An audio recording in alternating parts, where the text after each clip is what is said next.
It was supposed to be the happiest day of his life. Instead, Elijah left the hospital with 3 babies in his arms, and a heart so shattered it barely beat. It had all happened too fast. One minute, Eleanor was in their kitchen, laughing as she tried to squeeze her swollen belly between the counter and the fridge.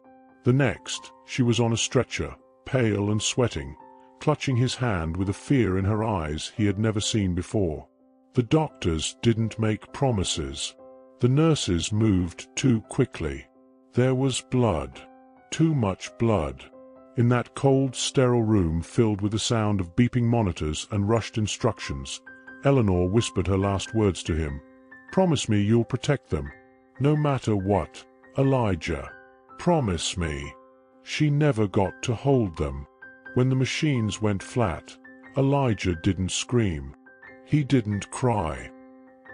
He simply stared, holding his breath, waiting for someone to say it was a mistake, that she was just asleep, that she would open her eyes and ask to see their babies. But no one said anything. Just a nurse gently placing a tiny wrapped infant in his arms, and then another and another. He left that hospital with 3 newborns, Silas, Caleb, and Jonah, and a silence inside him so loud it roared.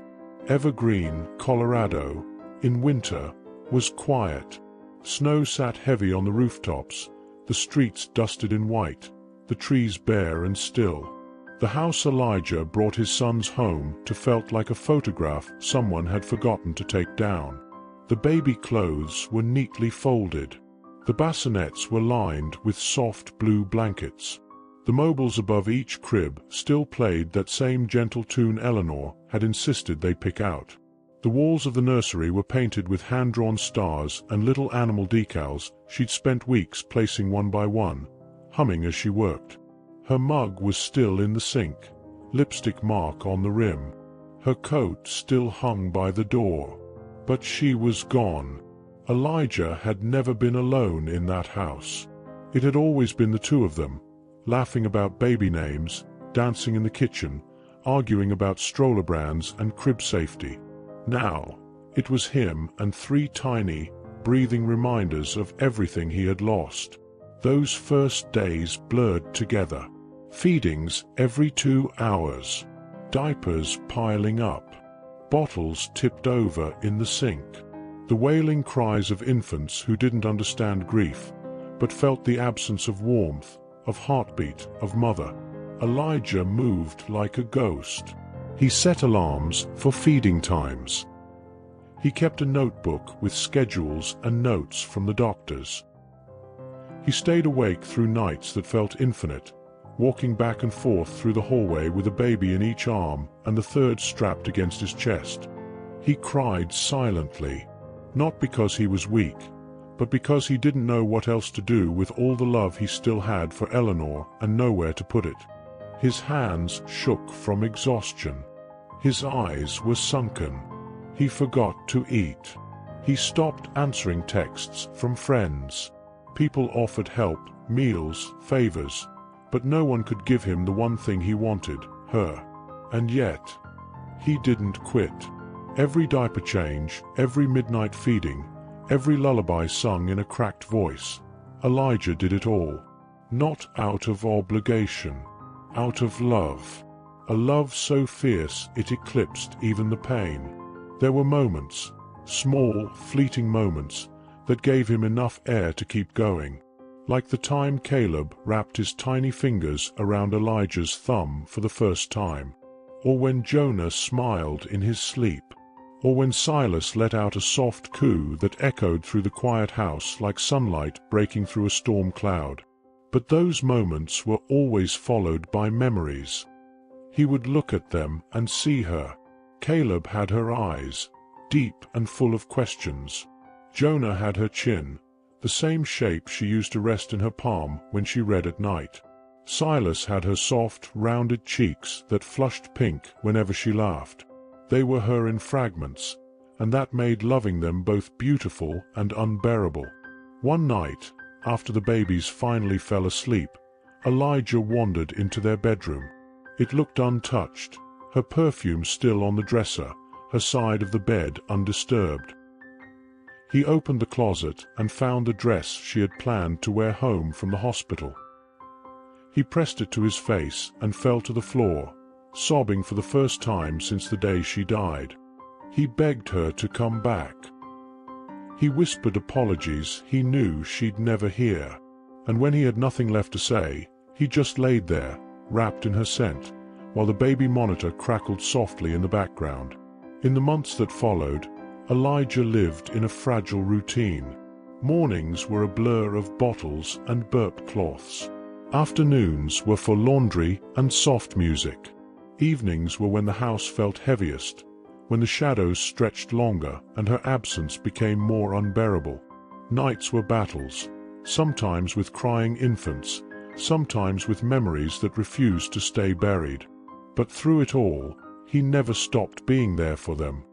He held them when they cried. He celebrated every milestone, first giggle, first rollover, first time they reached for him instead of just crying into the air. He wrote letters to Eleanor in a notebook he kept hidden under his pillow. Sometimes just a sentence, sometimes pages. He told her about the boys, about how Jonah hated tummy time, how Caleb was the loudest, how Silas would stare at him for minutes like he was trying to understand everything. He told her how scared he was, how much he missed her, how hard he was trying. He never got a reply, but it helped. And in that silence, something was growing. Not healing, not yet, but growing. A strength that only comes from loving through pain, from choosing to stay when it would be easier to disappear. Elijah had become something he never thought he could be. A father, entirely, fully, and irrevocably. If you like interesting stories, leave your like, subscribe to our channel, and turn on notifications to stay updated with all our content. And let us know in the comments where you're watching this video from. We'd love to hear from you. It had been a little over a year since Eleanor's death, and the rhythm of survival had slowly started to feel like life again. Elijah wasn't healed. He doubted he ever would be. But the chaos had softened. The boys had grown into curious, wobbly toddlers, each with their own temperament.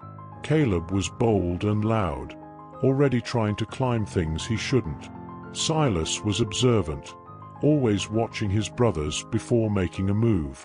And Jonah, the smallest, had a tenderness in him that broke Elijah's heart every time he smiled. The nights weren't as long anymore, the feedings less frantic. There was laughter now, real laughter, in that house again. Not often, not loud, but it was there. Elijah, despite the weight he still carried, had started to believe they might be okay. It was a Saturday when it happened. The kind of spring day Evergreen offered once in a while. Blue skies, warm breeze, the snow finally melted off the sidewalks. Elijah packed up the boys in their triple stroller, tucked juice boxes and snacks into a canvas bag, and made his way down to the town's main park. It was the first real outing with just the four of them in weeks. The Evergreen Municipal Park sat nestled between pine trees and aging houses. Families picnicked on the grass.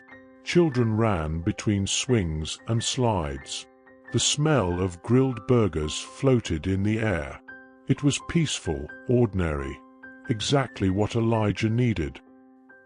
He stopped near a bench shaded by an old elm tree, pulled out a banana for Silas, and was about to open a juice box when he felt someone watching him. It wasn't unusual. People often looked when they saw the triple stroller. Some smiled. Others asked questions. Occasionally, someone would make a comment about having your hands full. Elijah was used to it. But this was different. The man stood maybe 20 feet away, at the edge of the paved path, half hidden by a row of trees. He wore worn-out jeans, a dark hoodie, and a faded baseball cap pulled low over his face.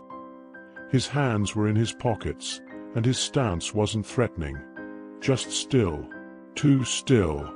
At first, Elijah ignored him. People came and went in the park all the time. He turned back to Caleb, who was squirming in his seat, and began adjusting his harness. When he looked up again, the man was closer, just a few feet away now. "Elijah," the man said. His voice was low, hoarse, like it hadn't been used in a while.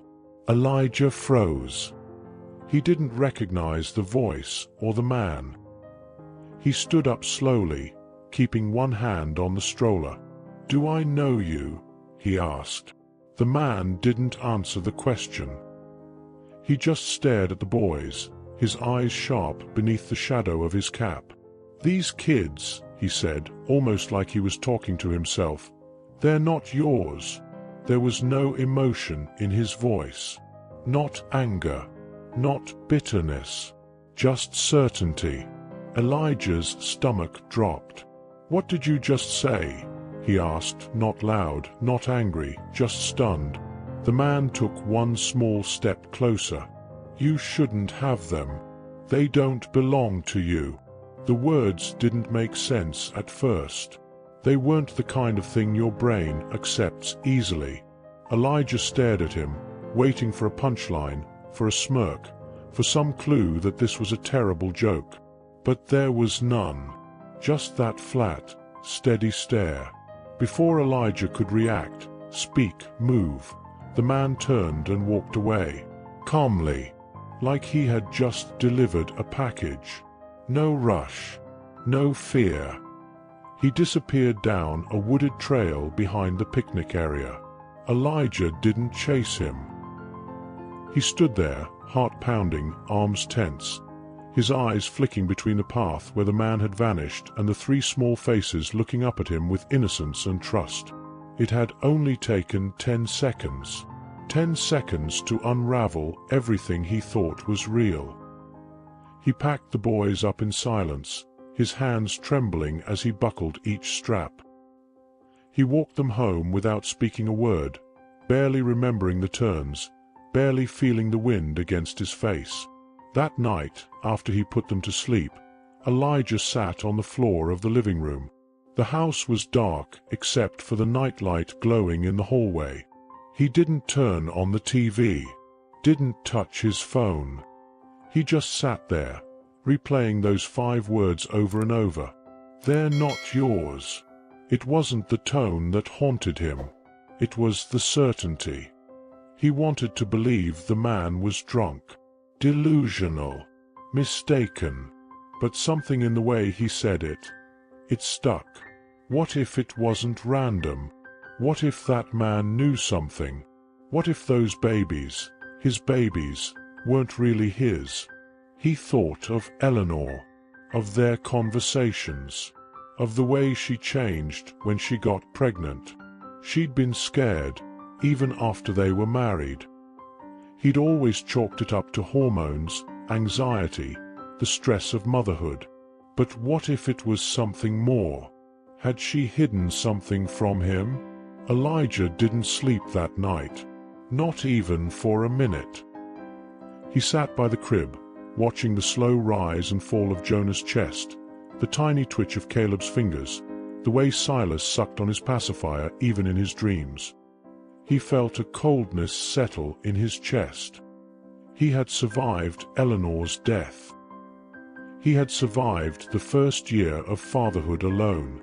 But this was different.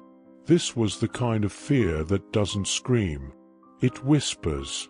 And once it's inside your mind, it doesn't let go. The next morning came with a bitter stillness. The kind of morning that feels like a warning. Elijah sat in the kitchen, still wearing the same clothes from the day before, the sleeves rolled up just enough to reveal trembling forearms. The boys were in their high chairs, eating soft banana pieces and cereal puffs, babbling to each other in toddler language, unaware that something inside their father had shifted. He stared at them with a strange distance, not because his love for them had changed, but because a fracture had opened between his past and his present, and he didn't know what to believe anymore. He kept thinking about the man, the worn clothes, the voice, the timing. Elijah hadn't seen him before, not around town, not even once. Evergreen wasn't a big city. People noticed each other. You saw the same faces in the grocery store, at the gas station, in line at the pharmacy. But this man had come and gone like smoke. And that phrase, that awful, heavy phrase, "They're not yours." By noon, Elijah stood in front of the closet in the hallway, the one where he'd boxed up most of Eleanor's things after the funeral. He hesitated before opening it, hand on the doorknob, chest rising and falling fast. He hadn't touched that space in nearly a year. Inside were clear plastic bins, sealed tight and labeled in Eleanor's handwriting. Pregnancy books, maternity clothes, letters. He pulled down the bin marked letters and carried it into the living room, careful not to disturb the napping toddlers. On the rug, with his back against the couch, Elijah opened it and began sorting. Most of it was what he expected. Birthday cards, handwritten notes from her mother, a bundle of thank you cards from their wedding guests. But at the bottom, stuck between two old notebooks, was a plain white envelope with no label. No return address. No stamp. Inside was a folded piece of paper. The top read, Southwest Women's Medical Center, Albuquerque, New Mexico. The date printed on the top corner made his stomach twist. It was from almost a year before he and Eleanor had met. He read it once, then again, then a third time, slower. It was a test result. Positive. She had been pregnant before. He leaned back, the breath knocked out of him. She had never told him. Not once. Not even hinted. And now, a timeline was forming in his head that made everything colder. Had she already been pregnant when they met? He tried to push that thought out. Maybe she lost the baby. Maybe she never planned to hide anything.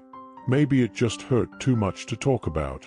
But that voice returned in his mind, like a splinter lodged deep. They're not yours. And suddenly, one name surfaced. One person who might know something. Ivy. Eleanor's best friend since college. Maid of honor at their wedding. She had disappeared a bit after Eleanor died, moved to Boulder, started a new job, but they still talked occasionally. Ivy had always been loyal to Eleanor, but she was also honest. He didn't wait. With the boys down for their nap, Elijah picked up the phone and called. She answered on the third ring. "Hey, Elijah." Her voice was hesitant. It had been months since they last spoke. "Ivy, I need to ask you something." He didn't waste time. "Did Eleanor ever tell you about someone she was with before me? Someone serious?" Silence. "Ivy." A long breath on the other end. Then, quietly, "Can we talk in person?" The next afternoon, Elijah drove to Boulder with the boys asleep in the back of the SUV. He parked outside Ivy's modest townhouse, hands gripping the steering wheel long after the engine was off. He stared at her front door like it might open on its own and deliver the truth he wasn't sure he could handle. Ivy opened the door with tired eyes and a face that looked like she hadn't slept either. She wore a long cardigan over a t-shirt and jeans, her hair tied back in a loose bun. He didn't even sit down. "I found something," he said, standing in the middle of her living room. "A test. From a clinic in Albuquerque. Before me. And someone came up to me yesterday, said the boys aren't mine." Ivy closed her eyes slowly. "I didn't want to be the one to tell you," she whispered.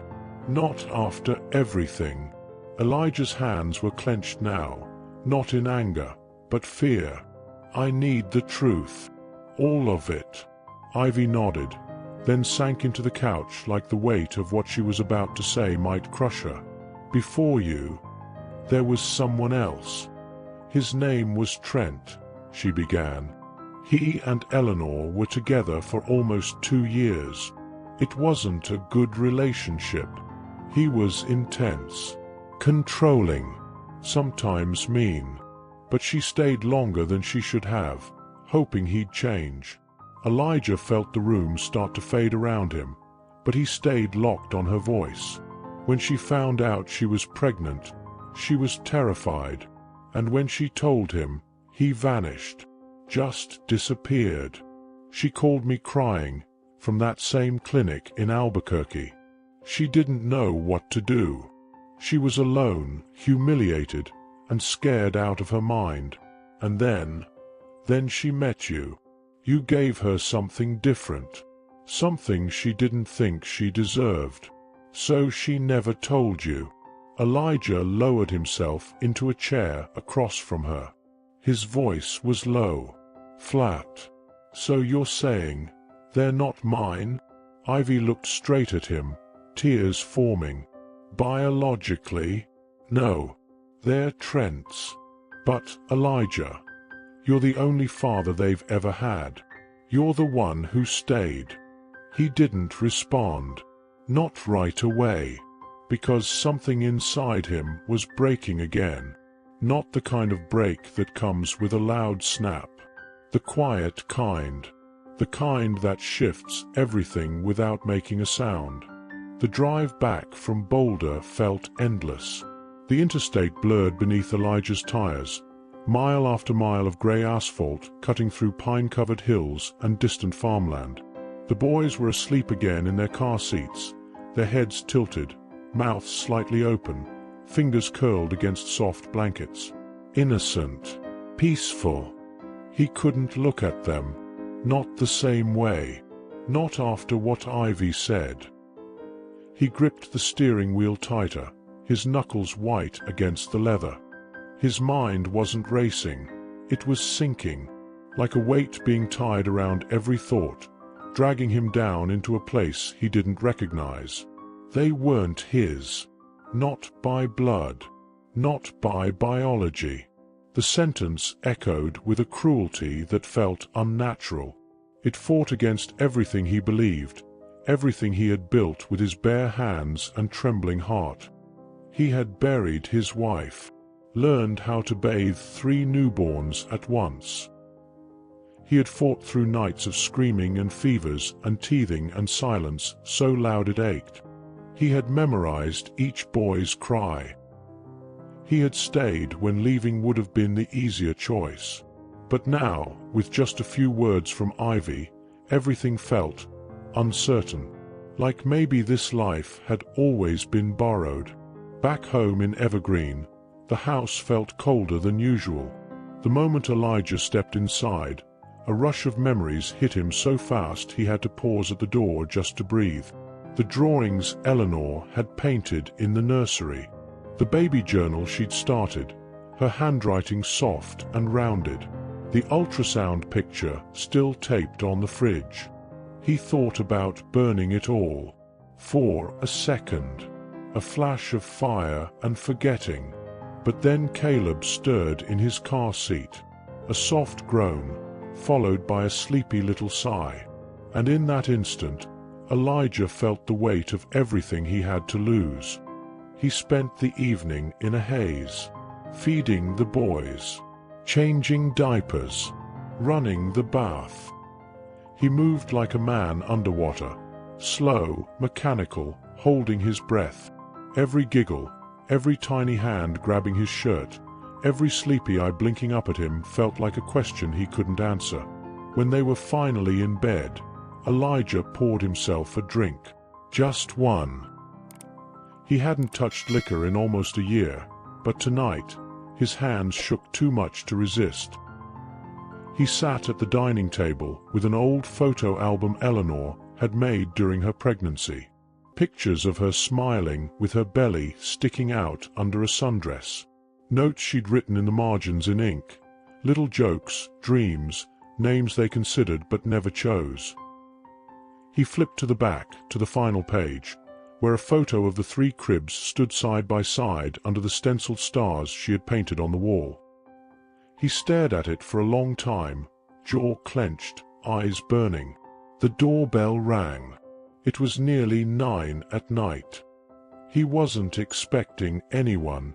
Elijah stood slowly, heart beating a little faster. He walked to the door, peered through the peephole. No one. He opened the door anyway. A letter sat on the porch. No envelope. Just a folded piece of paper, weighed down by a smooth river stone. He picked it up, hands tightening as he read the first words, typed in block letters. You took what was mine. He turned quickly, scanning the street. Empty. Quiet. Still. He stepped outside, checked the bushes, the sidewalk, even the neighbor's yard. Nothing. No sign of anyone. He closed the door and locked it. His chest was heaving now, not with fear but rage. A slow, dangerous burn rising from somewhere deep. He walked back into the kitchen and pulled out the whiskey bottle again, but stopped. He stared at it for a second, then shoved it back into the cabinet. This wasn't the time to fall apart. This was the time to prepare. He needed to know who this man was, what he wanted, and how far he'd go to take back what Elijah had built. The next morning, Elijah called Ivy again. I need a last name, he said, without even saying hello. There was a pause on the line. Ivy sounded nervous. Elijah. I don't think. I'm not asking if I should know. I'm asking what I need to know. Another pause. His name is Trent Masters. He's from Durango. Last I heard, he was bouncing between jobs and trouble. You don't want to get involved with him, Elijah. He's not stable. Too late for that, Elijah muttered. He hung up the phone and opened his laptop. Started searching. There wasn't much. A few old mugshots. Arrest records for minor offenses, public disturbance, bar fights, a DUI. No address. No social media. No clear trail. But he had a name now. A location. And a growing storm in his chest. Elijah didn't know exactly what was coming, but he knew one thing with terrifying clarity. This man, Trent, wasn't going to disappear. Not this time. It had been 3 days since the letter appeared on Elijah's doorstep. 3 days of watching the street every time a car slowed down near his house. 3 days of checking the locks twice, sometimes 3 times, before going to bed. 3 days of sleeping with a baseball bat beside the crib, listening for any sound out of place. The boys, thankfully, were too young to notice the change. To them, Elijah was still their safe place, their father, their warmth. But inside him, something was starting to crack. He had been through grief.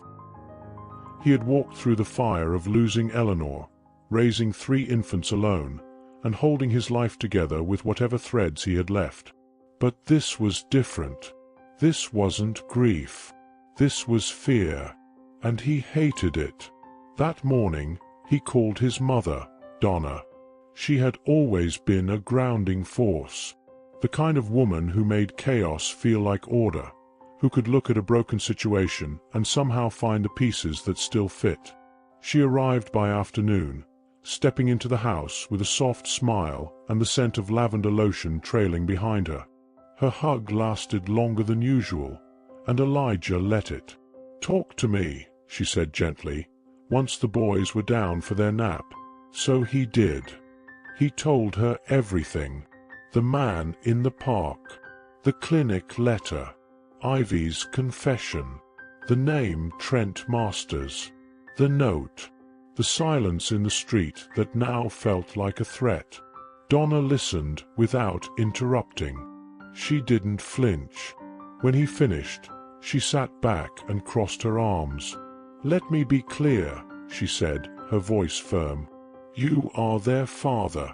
I don't care what biology says. You are the one who stayed, Elijah. Don't let some coward who ran off before they were born walk back into your life and take what he abandoned." "I'm not worried about what I feel," Elijah replied, his voice low. "I'm worried about what the law says. About what happens if this man decides to make a claim. He knows about them. He's watching." Donna paused, then nodded slowly. "Then we find someone who can help. A lawyer. Someone smart. Someone who knows how to protect a family." But Elijah wasn't listening anymore, because in that moment, a knock came at the door. A slow, heavy knock. He and Donna exchanged a glance. Elijah stood, walked to the door, looked through the peephole. No one, just like before. He opened the door slowly, looked down. Another letter. This one was handwritten. Sloppier, angrier. "You lied to them, just like she did. You don't deserve them. I'm coming." Elijah picked it up, fingers shaking slightly. Donna stepped beside him, her face tense. "Call the police." "I did the first time. They made a report. That was it. They don't do much until something happens." Donna clenched her jaw. "Then we don't wait for something to happen. We act first." That night, Elijah barely slept. Every creak in the house sounded like footsteps. Every rustle of wind made him check the windows. And then, just after 2 in the morning, a sound. Not imagined. Not distant. Glass. Breaking. He shot up from the couch, heart pounding. Donna came out of the guest room, whispering, "Was that?" Elijah didn't answer. He grabbed the bat, told her to stay with the boys, and moved toward the back of the house. In the laundry room, the small window above the washer was shattered. Shards of glass sparkled on the floor. The curtain blew gently inward, and then, from outside, the sound of someone running. He bolted out the back door, but the darkness swallowed everything. No figure, no face, just the wind, the trees, and the echo of fast footsteps fading into the woods. The next day, Elijah filed another police report. This time, they took it seriously. A patrol car began circling the neighborhood every few hours. But that wasn't enough. He needed more. So he found her, Grace Holloway, a family law attorney based out of Denver. Tough, unshakable, known for taking on custody battles that felt impossible. Elijah showed her the letters, the photos of the broken window, the clinic test, the birth certificates that listed him as the father. Grace listened, took notes, and when he finished, she leaned back and said, "You have something most biological fathers don't." "What's that?" "Proof that you're the one who's been raising them. Evidence of abandonment from the biological parent. And 3 little boys who have only known you as their father.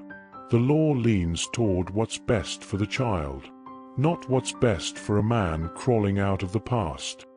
He felt his chest ease slightly, just slightly. But Grace wasn't done. "If this man is who I think he is, Trent Masters, then you need to prepare. He doesn't sound like the type to disappear quietly. And if he really wants those boys..." She didn't finish the sentence. She didn't have to, because Elijah already knew. This was no longer about grief. It was about war, and he wasn't going to lose. Not again.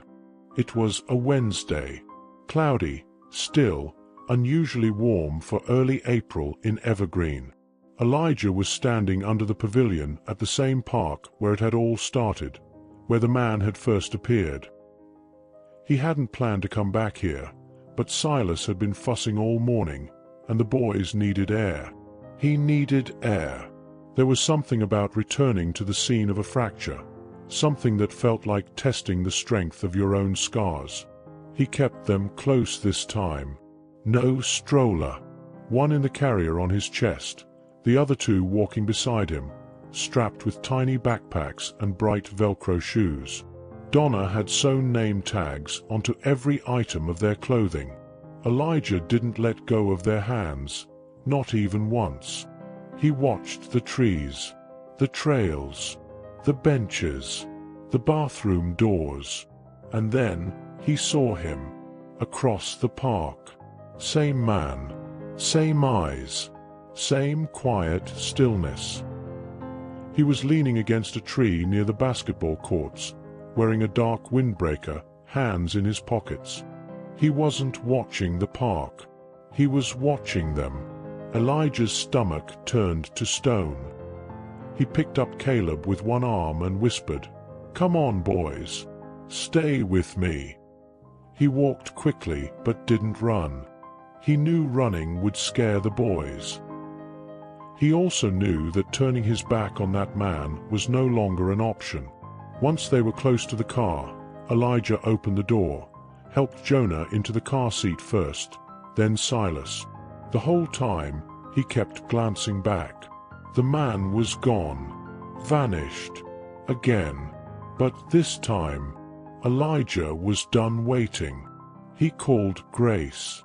She answered on the second ring. "He's here. The biological father. I saw him again. This time I got a good look." "Are you somewhere safe?" she asked. "Yeah. We're in the car. Parked. I'm headed home. I'll file for an emergency protection order first thing in the morning," she said. "You may need to testify. I want the court to understand who this man is before he gets anywhere near those boys." "I'll do whatever it takes," Elijah said. Later that night, after the boys were asleep, he sat down with Donna at the kitchen table. "I need to know what I'm facing," he said. "What if he files for paternity? What if he demands custody?" Donna folded her hands. "Then you fight, like you've done since day one.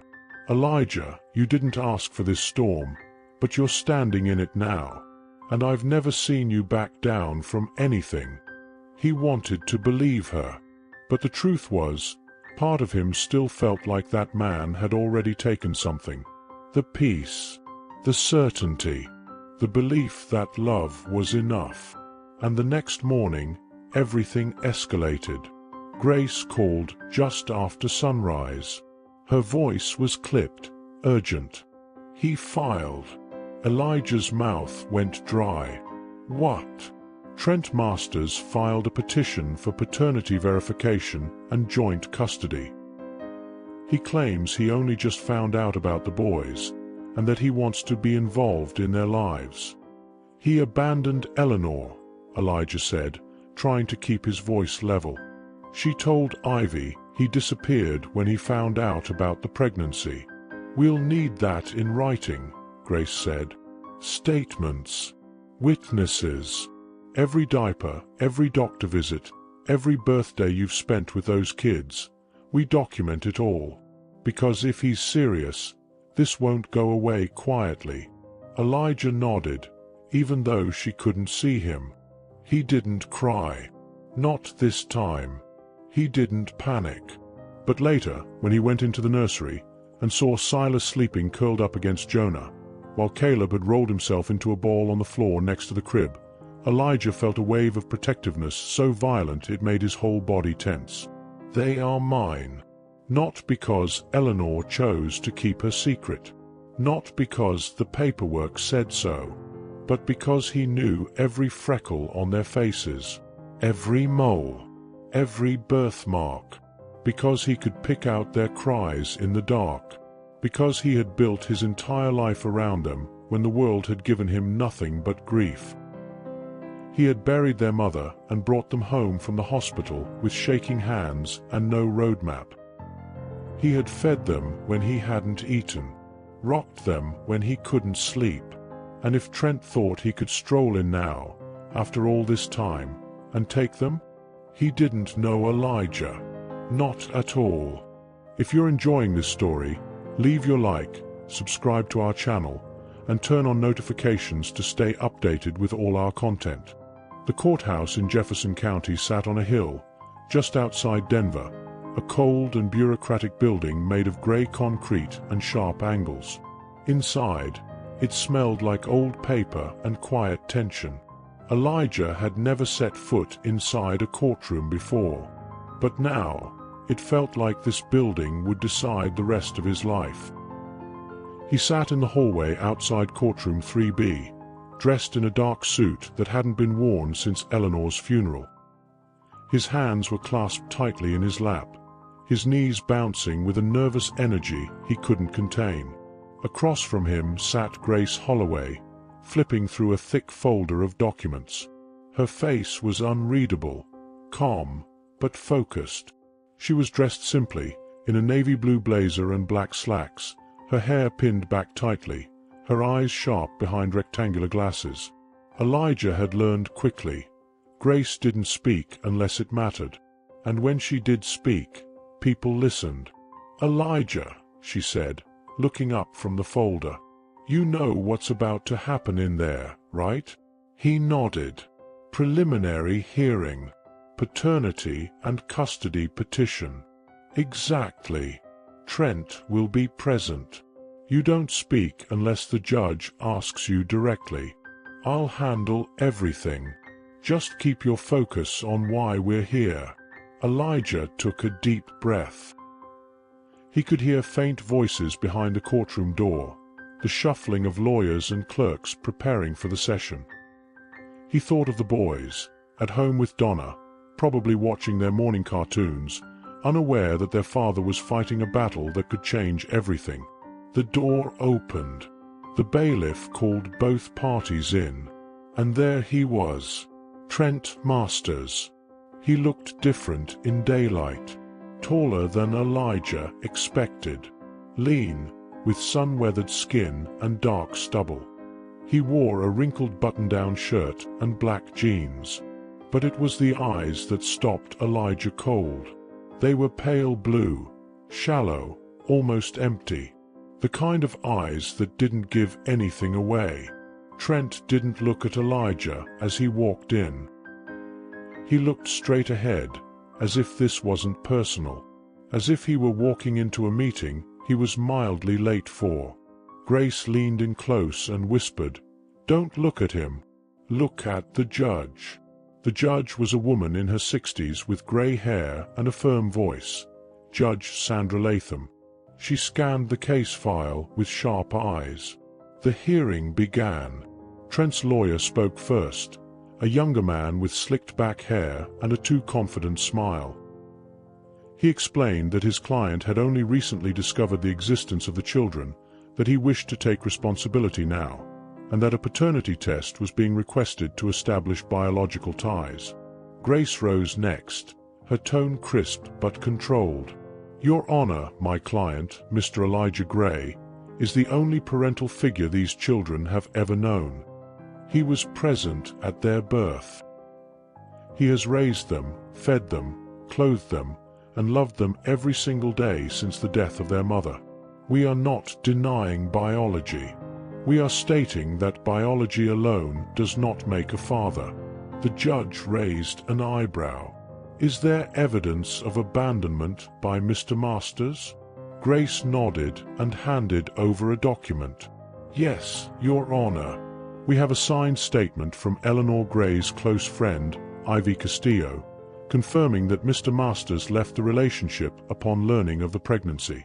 We also have documentation from a women's health clinic in Albuquerque, and a detailed timeline that supports the claim of his absence during the entirety of the children's lives."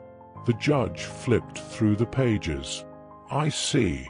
The hearing lasted just over 40 minutes. It was procedural, but it wasn't easy. Elijah sat in silence, jaw tight, every nerve in his body alert. Then came the moment that changed everything. Judge Latham looked directly at Trent.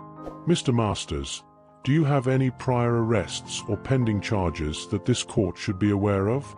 Trent's lawyer answered for him. "My client has a few minor infractions. Nothing that should bear weight in a family court." But Grace was ready. "Your Honor, we would like to submit additional documentation. Arrest records, police reports, and most importantly, a standing restraining order issued by a former partner of Mr. Masters for harassment and physical intimidation. That order is still in effect." The judge's gaze hardened. Trent finally shifted. His eyes flicked to Elijah for the first time, and there it was. That fire, that resentment, that entitlement.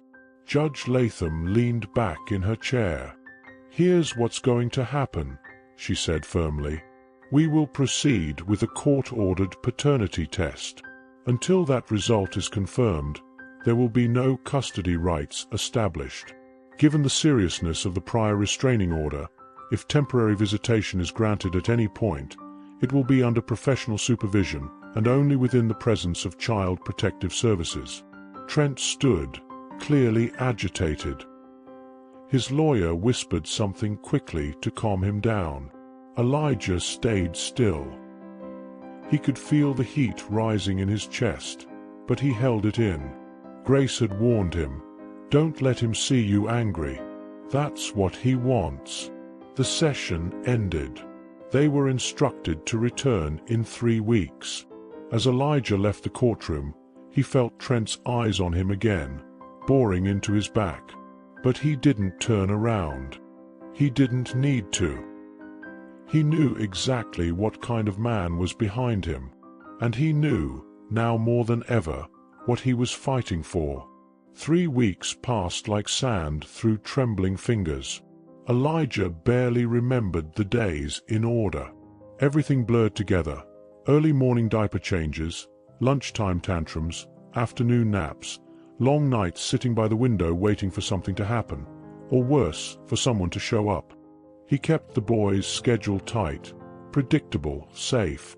Donna stayed longer than planned, sleeping in the guest room so Elijah could rest between legal calls and court paperwork. Grace called often, her voice always steady, always prepared. It was the only thread of certainty Elijah had anymore. The paternity test results came in a plain envelope delivered by courier. He held it in his hands for nearly an hour before opening it, as if not knowing could somehow delay the inevitable. When he finally sat down on the couch and tore the seal, the words confirmed everything he already knew. Trent Masters, biological father of Silas, Caleb, and Jonah. He read it 3 times, then folded it and placed it back inside the envelope. Carefully, quietly. He didn't cry. He thought he might. But there was no space for that now. No time. Because tomorrow he would be standing in that courtroom again, hoping, begging, that biology wasn't the only thing the law would see. The next morning, Elijah wore the same suit as before. He didn't have many. Donna straightened his collar before he left the house and kissed his cheek like she used to when he was a boy about to do something brave. "You walk in there like a father," she said softly, "because you are one." He nodded, unable to speak, and got into the car. Courtroom 3B looked smaller this time. Or maybe it was just more crowded. More tension, more paperwork, more eyes. Trent was already seated when Elijah entered. He wore a cleaner shirt this time, but the same cold expression. His lawyer sat beside him, confident as ever. Grace, as always, was ready. She greeted Elijah with a nod and a subtle pat on the back. When the judge entered, silence fell like a curtain. Judge Latham flipped through the folder in front of her, then looked up. "I've reviewed the paternity test and all submitted documents. We will now address the matter of custody and visitation." Trent's lawyer stood. "Your Honor, my client now has confirmed biological ties to the children. He seeks joint custody and an opportunity to be present in their upbringing." Judge Latham nodded slowly. "And what has he done in the past year to demonstrate that commitment?" The lawyer shifted. "Your Honor, Mr. Masters was unaware of the children's existence until recently. Upon discovery, he acted swiftly and responsibly to establish contact through legal means." "Responsibly?" Grace interrupted, rising smoothly to her feet. "This man left their mother during pregnancy. He has a history of aggressive behavior. He has never paid a cent in support, never visited a doctor's office, never called on their birthdays, never even sent a letter. He's not here because of love. He's here because he thinks blood gives him ownership." "Ms. Holloway," the judge said calmly, "let's stick to facts, not character assessments." "Yes, Your Honor," Grace replied. "Then let's talk about facts." She moved to the table and held up a folder. "In this file are detailed medical records, daycare logs, photographs, letters, and financial records. My client has been the sole provider for all 3 children since birth. He was there for every checkup, every fever, every emergency room visit. These boys know no other father, and they are thriving, emotionally, physically, and developmentally, because of Mr. Gray's love and commitment." Judge Latham glanced at the documents. "Noted." She looked to Elijah. "Mr. Gray, you've been quiet. Do you wish to say anything before I issue a temporary ruling?" Elijah stood. His knees almost buckled, but he found his voice. "I know I'm not their biological father. That paper made that clear. But I held those boys in my arms when their mother died. I fed them when I had nothing left in me. I stayed when everything in me wanted to run. I watched them take their first steps. I know their fears, their habits, their laughs. They are my sons. I don't need a DNA test to prove that." The judge studied him, then turned to Trent. "Mr. Masters, I have no doubt that your sudden interest in these children is driven by some sense of obligation. But the court is not here to validate regret. We are here to protect the best interest of the children." She paused, looked down at her papers. "For the next 90 days, primary custody remains with Mr. Gray. Mr. Masters will be allowed supervised visitation twice a week, under the supervision of a licensed child services professional. No overnights. No solo interactions. Further evaluation will follow." Trent's face barely moved, but Elijah felt something shift. A small breath. A first step. Court was adjourned. Outside the building, Elijah sat on the steps for a long time. Grace stood nearby, arms crossed, watching the street. "That was a win," she said quietly. Elijah nodded. "It doesn't feel like one yet." She sighed. "That's because it's not over. Not even close. But today, you held the line." He looked up at the gray sky. A storm was still coming, but for the first time, he felt like he could stand in it. The supervised visits began the following week. They took place at a small family services center on the edge of Lakewood. Neutral territory, sterile walls, a couple of soft chairs, some plastic toys, and a counselor named Rachel, whose job was to observe everything without interfering unless necessary. Elijah wasn't allowed inside the room.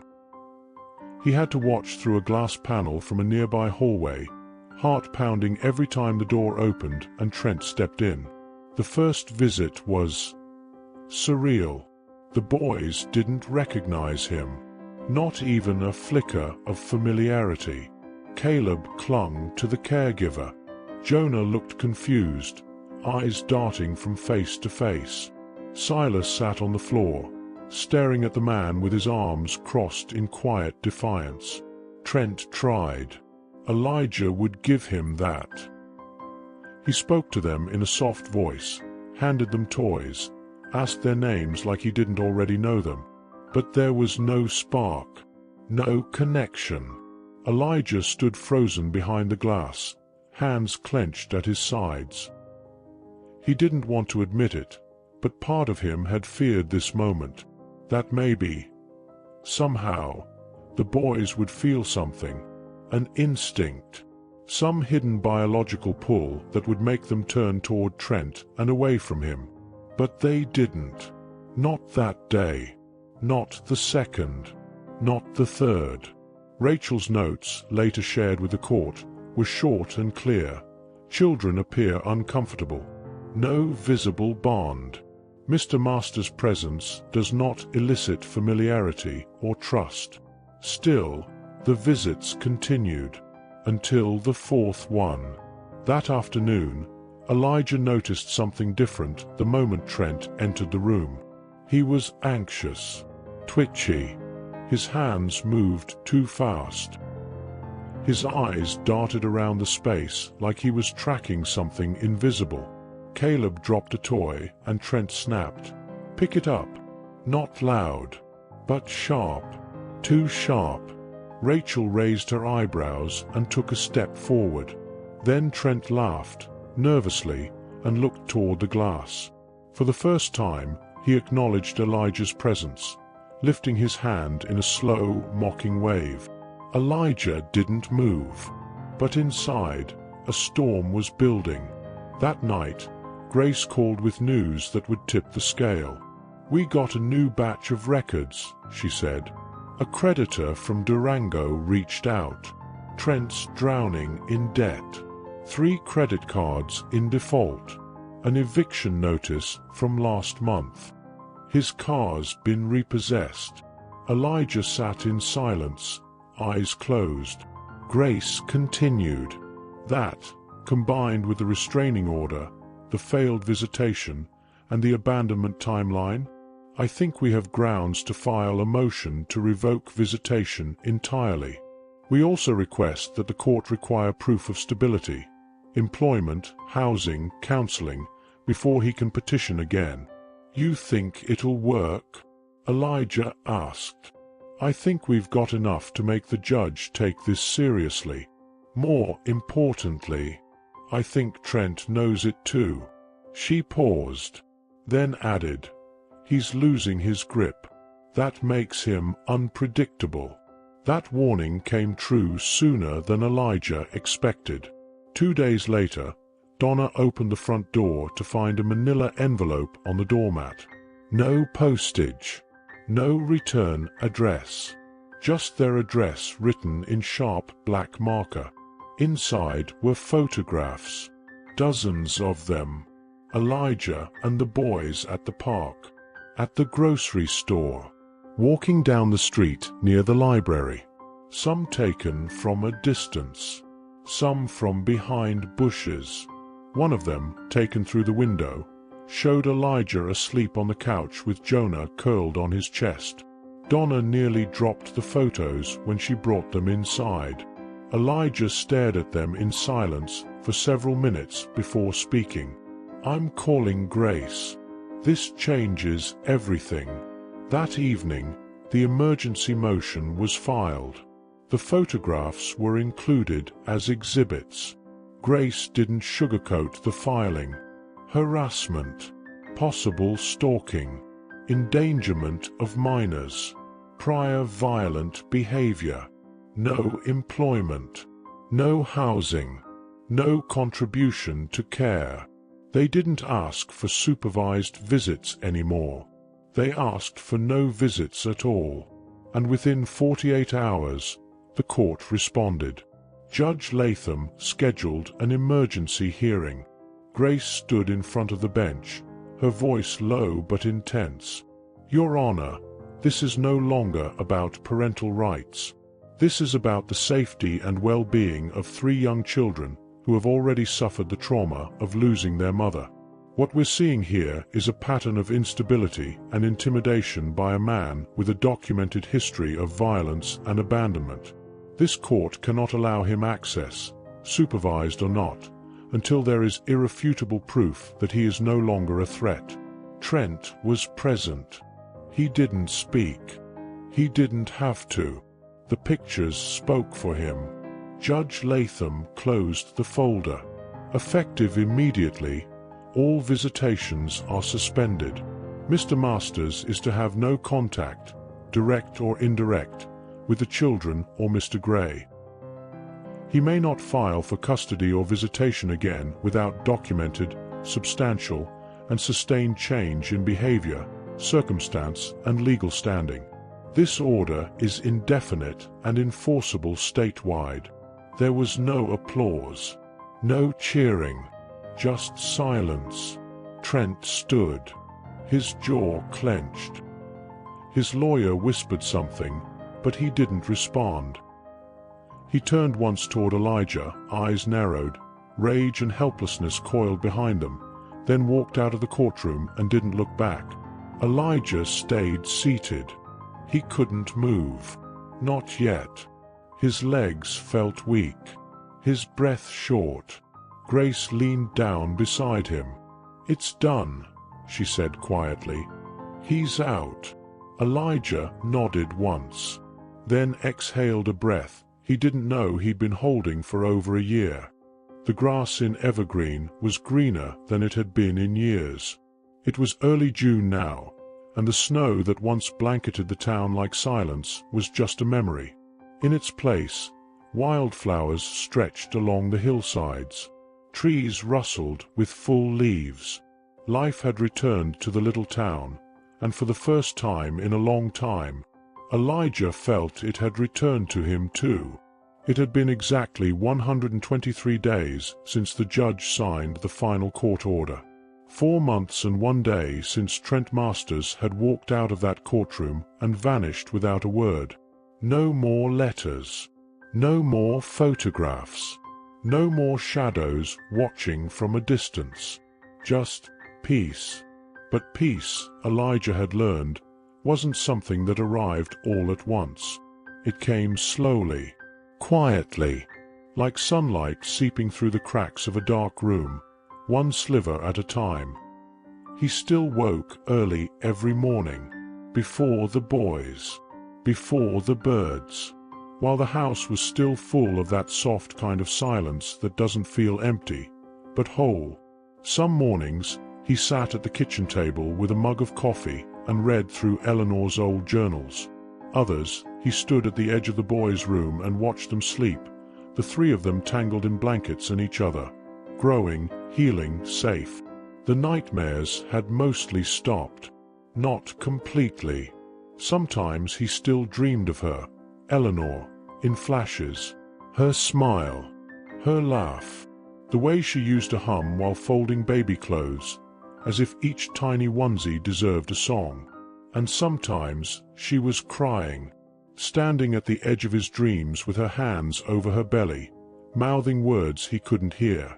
But other nights, she was just there, sitting beside him, holding Jonah in her lap, reaching over to tuck a blanket around Caleb, brushing a curl off Silas's forehead. And in those dreams, she was at peace too. Today was a Sunday. The kind of warm, bright Sunday where everything felt possible again. Elijah had taken the boys to the same park they once feared, the one where their story had unraveled and rebuilt itself. It wasn't just a place anymore. It was a marker, a full circle. He pushed the double swing gently, Jonah and Silas side by side, laughing, their little feet kicking the air like they were flying. Caleb was digging in the sandbox behind him, shirt covered in dust, face smeared with sunscreen and joy.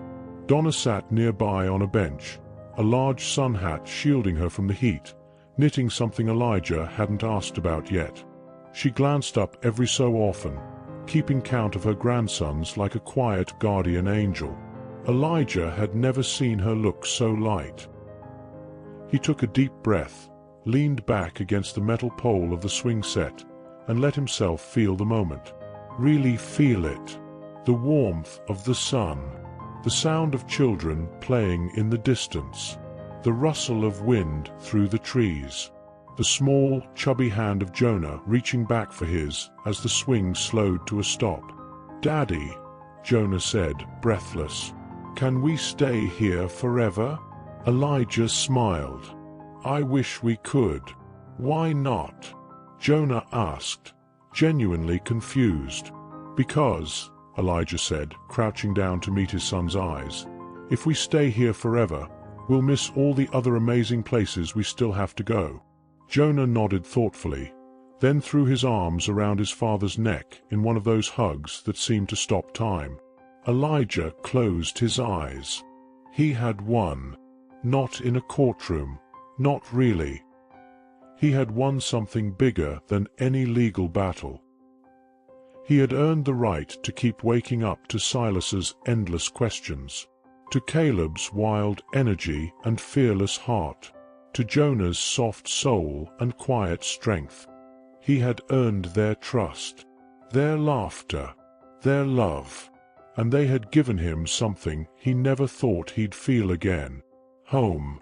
It didn't live in walls or papers or DNA.